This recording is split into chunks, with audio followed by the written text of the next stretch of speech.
আসসালামু আলাইকুম। সবাই কেমন আছেন? আশা করি সবাই ভালো আছেন। গুড মর্নিং সকলকে।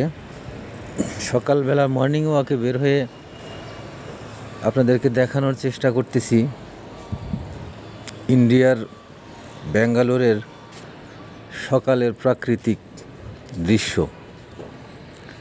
তো এখানে ফসলের মাঠ খুব একটা দেখা যায় না। গ্রাম কোনটা শহর কোনটা আলাদা করে বোঝার তেমন সুযোগটা মিলে নাই। আমরা যতগুলো জায়গা ঘুরেছি সব জায়গাতেই মনে হয়েছে এটা শহর। তো এখানে আবাদি জায়গা খুব একটা চোখে পড়ে নাই। এখানকার মানুষগুলো বেশিরভাগই শহরকেন্দ্রিক এবং ভারতের এই কর্ণাটকা তামিলনাড়ু রাজ্যটা অনেক উন্নত একটা রাজ্য।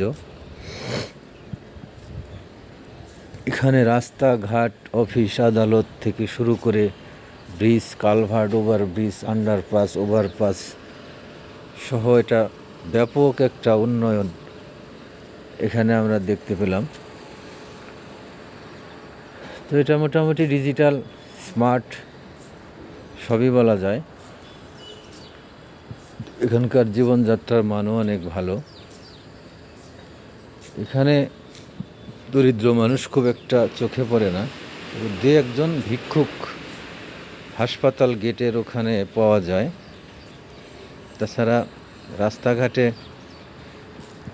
তেমন কোনো ফকির টকির পাওয়া যায় না। তো সব দিক থেকে বলা যায় ইন্ডিয়ার এই রাজ্যটা অনেক উন্নত রাজ্য এবং এখানে আইন শৃঙ্খলা সহ সকল পরিবেশই অনেক ভালো। এখানে কোনো চিটার বাটপার টাউট চোখে পড়ে না, কিংবা কারো কাছে শোনাও যায় না যে অমুকে চিটারি করছে, অমুকে এটা করছে, ওটা করছে, বাটপারি করছে, এরকমটা শোনা যায় না। তো সকালবেলার মর্নিং ওয়াক শেষ করে আপনাদেরকে ভিডিওটা দিলাম এই এলাকার প্রাকৃতিক দৃশ্য দেখার জন্য। ভিডিওটা ভালো লাগলে সবাই শেয়ার করবেন, কমেন্ট করবেন। সবশেষে সবারই সুস্বাস্থ্য কামনায়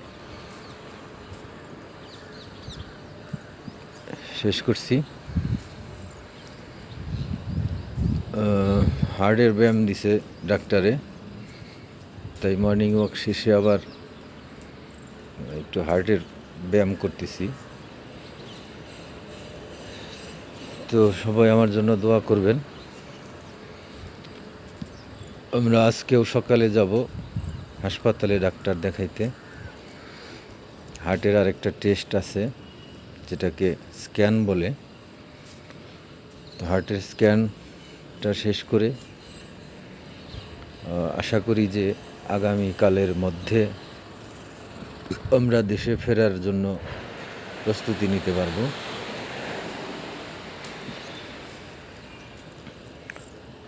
তো কেমন লাগলো ব্যাঙ্গালোরের প্রাকৃতিক দৃশ্য সবাই জানাবেন।